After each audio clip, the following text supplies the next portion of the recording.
ಎಷ್ಟೋ ಬಾರಿ ಇಂಗ್ಲೀಷ್ನಲ್ಲಿ ಮಾತನಾಡುವಾಗ ಈ ಫ್ಯಾಮಿಲಿಗೆ ಸಂಬಂಧಪಟ್ಟ ಹಾಗೆ ಮತ್ತು ನಮ್ಮ ರಿಲೇಷನ್ಸ್ಗಳಿಗೆ ಸಂಬಂಧಪಟ್ಟ ಹಾಗೆ ನಾವು ಅನೇಕ ಶಬ್ದಗಳನ್ನು ಇಂಗ್ಲೀಷ್ನಲ್ಲಿ ಬಳಸಬೇಕಾಗತ್ತೆ. ನಮಗೆ ಕನ್ನಡದಲ್ಲಿ ಈ ಕುಟುಂಬಕ್ಕೆ ಸಂಬಂಧಪಟ್ಟಂಥ ಶಬ್ದಗಳನ್ನು ಹೇಗೆ ಮಾತನಾಡಬೇಕು ಮತ್ತು ನಮ್ಮ ಸಂಬಂಧಗಳಿಗೆ ಸಂಬಂಧಪಟ್ಟ ಹಾಗೆ ಯಾವ ಶಬ್ದಗಳನ್ನು ಉಪಯೋಗಿಸಬೇಕು ಅಂತನ್ನೋದು ತುಂಬ ಚೆನ್ನಾಗಿ ಗೊತ್ತಿರುತ್ತೆ. ಆದರೆ ಇಂಗ್ಲೀಷ್ನಲ್ಲಿ ಅವುಗಳಿಗೆ ಏನಂತಾರೆ ಅಂತನ್ನೋದು ಗೊತ್ತಿರಲಾರದೆ ಅನೇಕ ಸಂದರ್ಭಗಳಲ್ಲಿ ನಾವು ಇಂಗ್ಲೀಷ್ನಲ್ಲಿ ಮಾತನಾಡುವಾಗ ನಾವು ಸ್ಟ್ರಕ್ ಆಗ್ತಾ ಇರ್ತೀವಿ ಮತ್ತು ನಮ್ಮ ಸಂಭಾಷಣೆಯನ್ನು ನಾವು ನಿಲ್ಲಿಸ್ತಾ ಇರ್ತೀವಿ. ಆದ್ದರಿಂದ ಫ್ರೆಂಡ್ಸ್, ಇಂದಿನ ವಿಡಿಯೋದಲ್ಲಿ ನಾನು ನಿಮಗೆ ನಮ್ಮ ರಿಲೇಷನ್ಶಿಪ್ಗಳಿಗೆ ಸಂಬಂಧಪಟ್ಟ ಹಾಗೆ ಮತ್ತು ನಮ್ಮ ಫ್ಯಾಮಿಲಿ ವಿಷಯಗಳಿಗೆ ಸಂಬಂಧಪಟ್ಟ ಹಾಗೆ ಯಾವ ರೀತಿ ಶಬ್ದಗಳನ್ನು ನಾವು ಇಂಗ್ಲೀಷ್ನಲ್ಲಿ ಉಪಯೋಗಿಸ್ಬೋದು ಅಂತನ್ನೋದನ್ನು ನಾನು ಹಲವಾರು ಶಬ್ದಗಳೊಂದಿಗೆ ನಿಮಗೆ ಕಲಿಸ್ಲಿಕ್ಕೆ ಹೋಗ್ತಾ ಇದ್ದೀನಿ.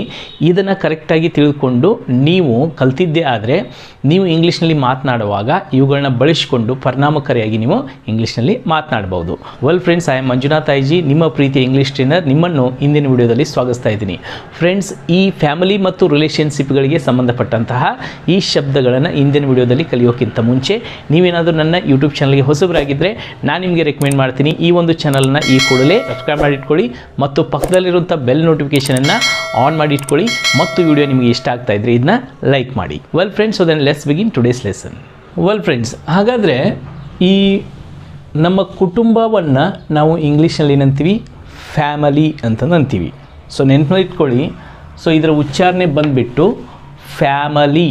ಈಗ ಎಷ್ಟೋ ಜನ ನಾವು ಉಚ್ಚಾರಣೆ ಮಾಡಬೇಕಾದಾಗ ಫ್ಯಾಮಿಲಿ ಅಂತಂತೀವಿ, ಅದನ್ನು ಫ್ಯಾಮಿಲಿ ಅಂತನಬಾರ್ದು, family. Okay, tell with me. Okay, let me introduce my family ಅಂದರೆ ನಾನು ನನ್ನ ಕುಟುಂಬವನ್ನು ನಿಮಗೆ ಪರಿಚಯ ಮಾಡಿಸ್ತೀನಿ. Let me introduce my family. Okay, family. Yes, okay. ಹಾಗಾದರೆ ಫ್ಯಾಮಿಲಿ ಅಂತಂದ್ರೇನು? ಕುಟುಂಬ. ಈಗ ಕುಟುಂಬ ಅಂತಂದು ಬಂದರೆ ಸೊ ಫಸ್ಟು ಬರೋದೇ ಏನು? ಫಾದರ್ ಆ್ಯಂಡ್ ದೆನ್ ಮದರ್ ಅಲ್ವಾ? ಸೊ ಫಾದರ್ ಅಂತಂದ್ರೇನು? ತಂದೆ. ಆ್ಯಂಡ್ ದೆನ್ ಮದರ್ ಅಂತಂದ್ರೇನು? ತಾಯಿ.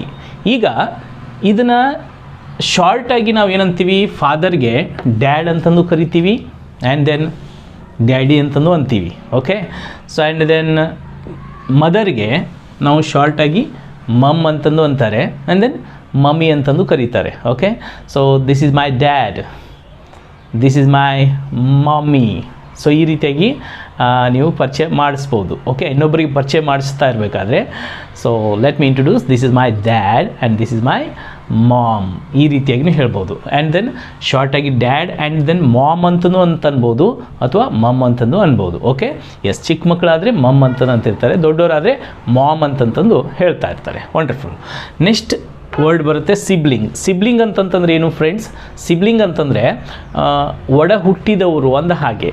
ಈಗ ಒಡ ಹುಟ್ಟಿದವರು ಅಂತಂದರೆ ನಮ್ಮ ಜೊತೆಗೆ ಹುಟ್ಟಿದಂತಹ ಬ್ರದರ್ಸ್ ಆ್ಯಂಡ್ ದೆನ್ ಸಿಸ್ಟರ್ಸ್. ಈಗ ಬ್ರದರ್ಸ್ ಅಂತಂತಂದರೆ ಬ್ರದರ್ ಅಂತಂದರೆ ಸಹೋದರ. ಓಕೆ, ಸಿಸ್ಟರ್ ಅಂದರೆ ಸಹೋದರಿ. ಈಗ ನಿಮಗೆ how many brothers do you have? ನಿಮಗೆ ಎಷ್ಟು ಜನ ಸಹೋದರರು ಇದ್ದಾರೆ?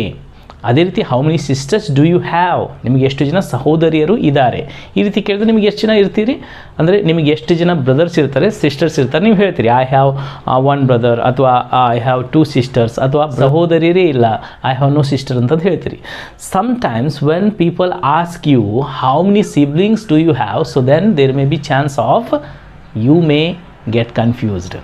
Yes, my dear friends, so many people get confused when others ask them how many siblings do you have? Siblings ಅಂತಂದಾಗ ಅವ್ರಿಗೆ ಅರ್ಥನೇ ಆಗಲ್ಲ ಎಷ್ಟೋ ಜನರಿಗೆ. ಸಿಬ್ಲಿಂಗ್ಸ್ ಅಂತಂದ್ರೇನು? ಒಡ ಹುಟ್ಟಿದವರು. ಅಂದರೆ ಇಲ್ಲಿ ಸಿಬ್ಲಿಂಗ್ಸ್ ಅಂತಂತಂದರೆ ಸೊ ಬ್ರದರ್ಸ್ ಮತ್ತು ಸಿಸ್ಟರ್ಸ್ ಇಬ್ಬರನ್ನು ಹಿಡಿದುಕೊಂಡು ನೀವು ಆನ್ಸರ್ ಮಾಡಬೇಕಾಗತ್ತೆ.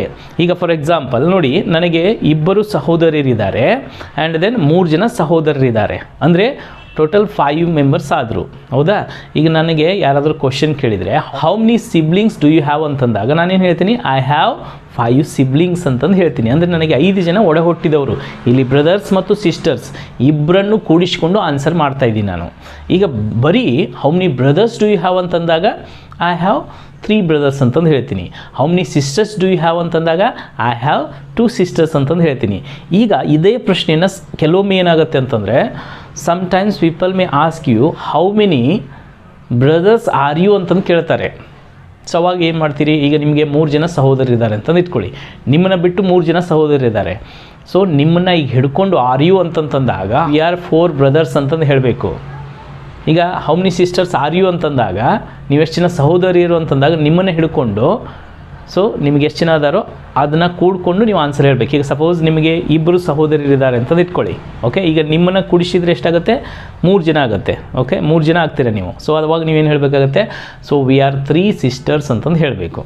ಓಕೆ, ಆ್ಯಂಡ್ ನೆನಪಲ್ಲಿ ಇಟ್ಕೊಳ್ಳಿ, ಈ ಪ್ರಶ್ನೆನ ನೀವು ಕೇಳಬೇಕಾದಾಗ ಈಗ ಪುರುಷರಿದ್ದರೆ how many brothers are you ಅಂತಂದು ಕೇಳಿ, ಈಗ ಸ್ತ್ರೀಯರಿದ್ದರೆ how many sisters are you ಅಂತಂದು ಕೇಳಿ. ಮತ್ತು ನೀವು ಪುರುಷರಿಗೆ ಹೋಗ್ಬಿಟ್ಟು how many sisters are you ಅಂತಂದು ಕೇಳಿಬಿಡಿ. ಕೆಲವೊಮ್ಮೆ ಗೊತ್ತಿಲ್ಲದೆ ಕೇಳ್ತಾ ಇರ್ತಾರಪ್ಪ. ಓಕೆ, ಅರ್ಥ ಆಯ್ತಾ? ವಂಡರ್ಫುಲ್. ಸೊ ಹಾಗಾದರೆ ಬ್ರದರ್ಗೆ ಸಹೋದರ ಅಂತೀವಿ, ಸಿಸ್ಟರ್ಗೆ ಸಹೋದರಿ. ಓಕೆ, ಈಗ ಜನರಲ್ ಇದು ಗೊತ್ತಿರುತ್ತೆ. ಬಟ್ ಈಗ ಮಾಡ್ರನ್ ಇಂಗ್ಲೀಷಲ್ಲಿ ಏನು ಆಗ್ತಾಯಿದೆ ಅಂತಂದರೆ some people use for brother they say bro, hello bro, hi bro. So ಈ ರೀತಿಯಾಗಿ ಯೂಸ್ ಮಾಡ್ತಾ ಇರ್ತಾರೆ. ಆ್ಯಂಡ್ ಸಿಸ್ಟರ್ಗೆ ಸಿಸ್ ಅಂತಲೂ ಅಂತಾರೆ, ಸಿಸ್. ಓಕೆ, ಶಾರ್ಟಾಗಿದೆ ನಾನು ಹೇಳ್ತಾ ಇರೋದು. Okay, wonderful.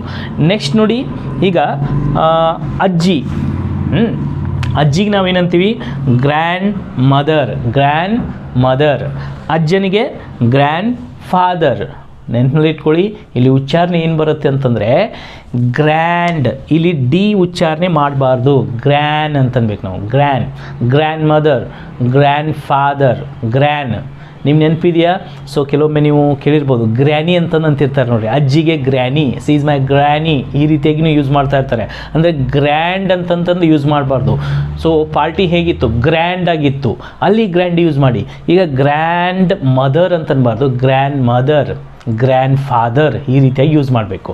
ಮತ್ತು ಇದನ್ನು ಸಹ ಶಾರ್ಟಾಗಿ ನೀವು ಹೆಂಗೆ ಯೂಸ್ ಮಾಡ್ಬೋದು? ಈಸ್ ಮೈ ಗ್ರ್ಯಾಂಡ್ ಫಾ and C is my grand ಮಾ, ಸಿ ಈಸ್ ಮೈ ಗ್ರ್ಯಾಂಡ್ ಮಮ್, ಈ ರೀತಿಯಾಗಿ ನೀವು ಹೇಳ್ಬೋದು. Okay, S.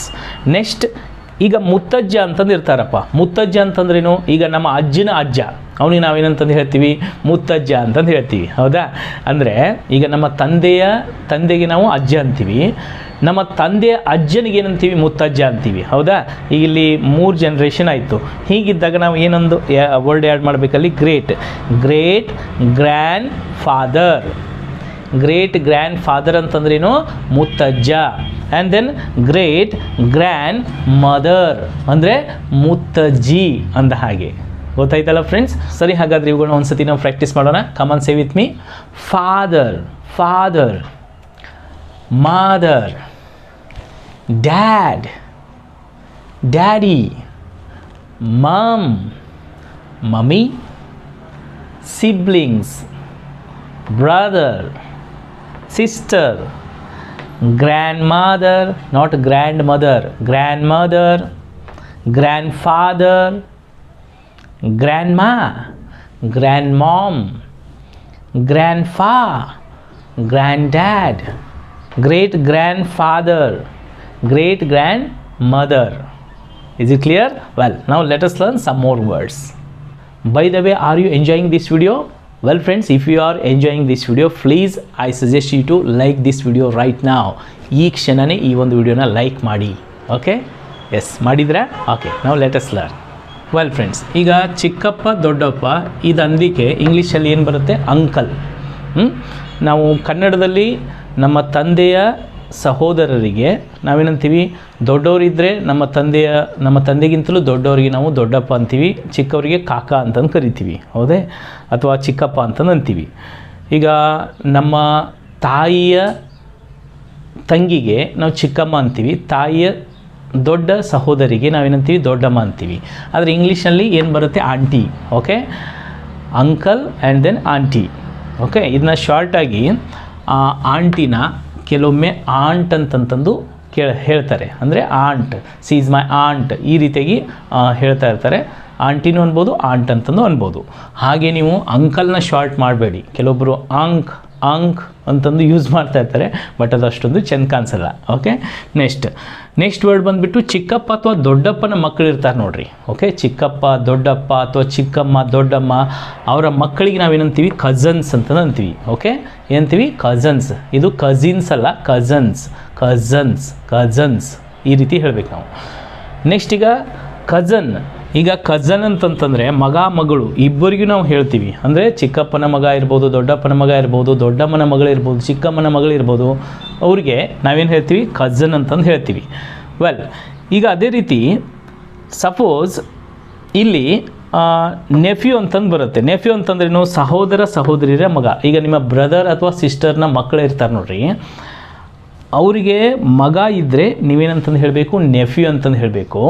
ಆ್ಯಂಡ್ ದೆನ್ ಸಹೋದರ ಸಹೋದರಿಯರ ಮಗಳಿದ್ದರೆ ನೀಸ್ ಅಂತಂದು ಹೇಳಬೇಕು. Okay, come on practice with me.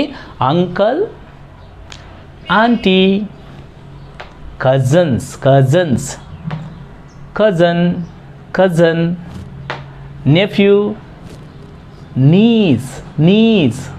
ಮಾಡಿದ್ರಲ್ಲ? ಓಕೆ, ನಾವು let us learn some more words. Well friends, ಈಗ ನೆಕ್ಸ್ಟ್ ನೋಡ್ರಿ, ದೊಡ್ಡ ಸಹೋದರ ಅಂತನ್ಲಿಕ್ಕೆ ನಾವೇನಂತೀವಿ?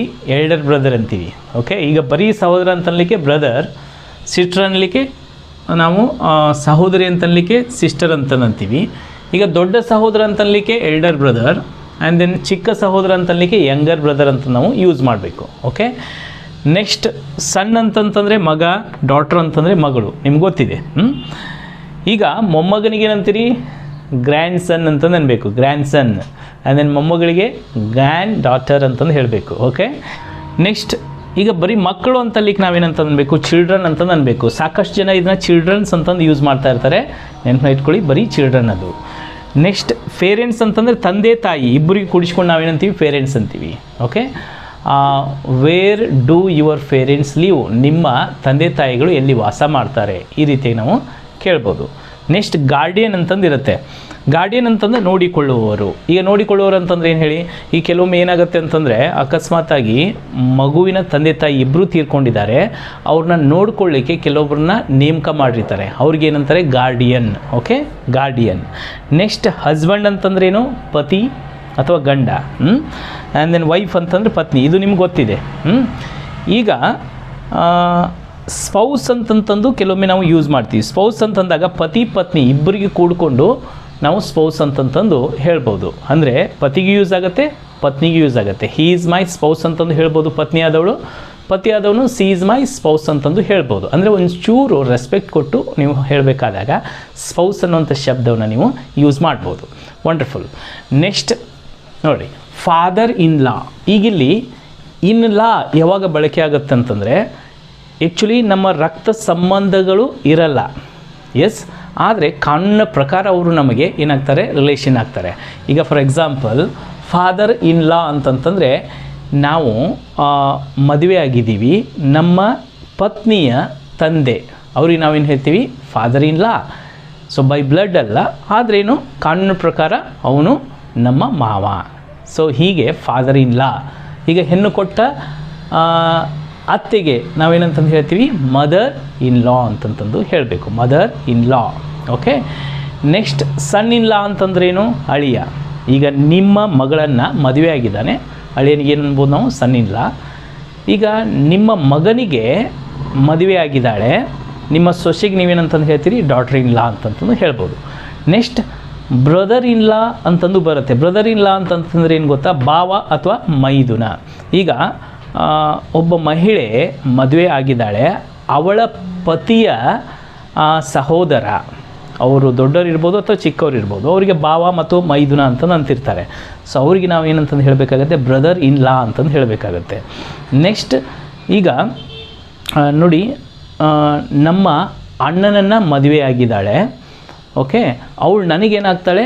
ಅತ್ತಿಗೆ ಆಗ್ತಾಳೆ. ನನ್ನ ಅಣ್ಣನನ್ನು ಮದುವೆ ಆದವಳು, ಓಕೆ, ಅತ್ತಿಗೆ ಅಂತ ನಾವು ಕರಿತೀವಿ. ಓಕೆ, ಸೊ ಅತ್ತಿಗೆ ಅಂತಂತಂದಲಿಕ್ಕೆ ಸಿಸ್ಟರ್ ಇನ್ ಲಾ ಅಂತಂತಂದು ಹೇಳಬೇಕು. ಎಸ್, ಇನ್ನು ಕೆಲವೊಮ್ಮೆ ಏನಾಗುತ್ತೆ ಅಂತಂದರೆ, ನಮ್ಮ ತಾಯಿಯ ತಮ್ಮ ಅಥವಾ ಅಣ್ಣ, ಅವರು ನಮಗೆ ಸೋದರ ಮಾವ ಅಂತಂದು ಆಗ್ತಾರೆ. ಸೋದರ ಮಾವ ಅಂತಂದಲಿಕ್ಕೆ ಸೊ ಮೆಟ್ರನಲ್ ಅಂಕಲ್ ಅಂತಂದು ಇಂಗ್ಲೀಷ್ನಲ್ಲಿ ಯೂಸ್ ಆಗುತ್ತೆ. ಓಕೆ ಫ್ರೆಂಡ್ಸ್, ಸೊ ಅರ್ಥ ಆಯ್ತಲ್ಲ? ಸೊ ಈಗ ನೋಡಿ, ಕೆಲವೊಮ್ಮೆ ಅನಿಸುತ್ತೆ ನಿಮಗೆ, ಏನು ಸರ್ ಈ ರೀತಿಯ ಸಿಂಪಲ್ ಆದಂಥ ಶಬ್ದಗಳನ್ನು ನೀವು ನಮಗೆ ಹೇಳ್ಕೊಡ್ತಾ ಇದ್ದೀರಿ ಅಂತ ನೀವು ಅನಿಸ್ಬೋದು. ಆದರೆ ಎಷ್ಟೋ ಸಂದರ್ಭದಲ್ಲಿ ಈ ಶಬ್ದಗಳು ನಮಗೆ ಸರಿಯಾಗಿ ಗೊತ್ತಿಲ್ಲದೆ ಇದ್ದಾಗ ನಾವು ಇಂಗ್ಲೀಷ್ನ ಮಾತನಾಡುವಾಗ ನಾವು ನಿಂತು ಬಿಡ್ತೀವಿ ಅಥವಾ ಸ್ಟ್ರಕ್ ಆಗ್ತೀವಿ. ವೆಲ್, ಸೊ ಇವುಗಳನ್ನ ಕ್ಲೀನಾಗಿ ನೋಟ್ಸ್ ಮಾಡಿಕೊಂಡು ಇವುಗಳನ್ನು ನಿಮ್ಮ ಸಂಭಾಷಣೆಯಲ್ಲಿ ಬಳಸುವುದನ್ನು ಕಲ್ತ್ಕೊಳ್ಳಿ. ಮಾಡ್ತಿರಲ್ವಾ? ವಂಡರ್ಫುಲ್. ಸೊ ಹಾಗಾದರೆ ನಿಮಗೆ ಈ ಒಂದು ವಿಡಿಯೋ ಇಷ್ಟ ಆಗಿದೆ ಅಂತ ನಾನು ಅಂದ್ಕೊಳ್ತೀನಿ. ಇದು ಇಷ್ಟ ಆಗಿದ್ದರೆ ಈ ವಿಡಿಯೋಗೆ ಒಂದು ಲೈಕ್ ಕೊಡಿ. ಇದೇ ರೀತಿ ವೊಕ್ಯಾಬ್ಯುಲರಿಗೆ ಸಂಬಂಧಪಟ್ಟಂತಹ ವಿಡಿಯೋಸ್ಗಳು ನಿಮಗೆ ಬೇಕಂತಂತಂದರೆ ಕೆಳಗಡೆ ಕಾಮೆಂಟ್ ಬಾಕ್ಸಲ್ಲಿ ಎಸ್ ಸರ್ ಐ ನೀಡ್ ಅಂತ ನೀವು ಬರೀಬೇಕು. ಎಸ್ ಸರ್ ಐ ನೀಡ್ ಅಂತ ನೀವು ಬರೆದಿದ್ದೆ ಆದರೆ ಇದೇ ರೀತಿ ವೊಕ್ಯಾಬ್ಯುಲರಿಗೆ ಸಂಬಂಧಪಟ್ಟಂಥ ವಿಡಿಯೋಸ್ಗಳು ನಾನು ಮುಂದೆ ಮಾಡ್ತೀನಿ ಅಂತಂದು ಹೇಳ್ತಾ, ವೆಲ್ ಫ್ರೆಂಡ್ಸ್, ಹಾಗಾದರೆ with this I am going to end today's lesson. ತಮಗೆಲ್ಲರಿಗೂ ಈ ಒಂದು ಲೆಸನ್ ಇಷ್ಟ ಆಗಿದೆ ಅಂತಂದು ಅಂದ್ಕೊಳ್ತೀನಿ. ಇದನ್ನ ನಿಮ್ಮ ಪ್ರೀತಿ ಪಾತ್ರರಿಗೆ ಮತ್ತು ಯಾರಿಗೆ ಇಂಗ್ಲೀಷ್ ಬರಲ್ವೋ ಅಂಥವ್ರಿಗೆ ಶೇರ್ ಮಾಡಿ ಅಂತಂದು ಹೇಳ್ತಾ, ತಾವೆಲ್ಲರೂ ಪ್ರೀತಿಪೂರ್ವಕವಾಗಿ ಇಲ್ಲಿ ತನಕ ನನ್ನ ವಿಡಿಯೋನ ವಾಚ್ ಮಾಡಿದ್ದಕ್ಕೆ ಮತ್ತು ಈ ವಿಡಿಯೋನ ಮೆಚ್ಚಿ ಇನ್ನೊಬ್ಬರಿಗೆ ಶೇರ್ ಮಾಡ್ತಾ ಇರೋದಕ್ಕೆ ತಮಗೆಲ್ಲರಿಗೂ ಧನ್ಯವಾದಗಳು. Let's meet you in the next video lesson. Till then bye, see you and then God bless you.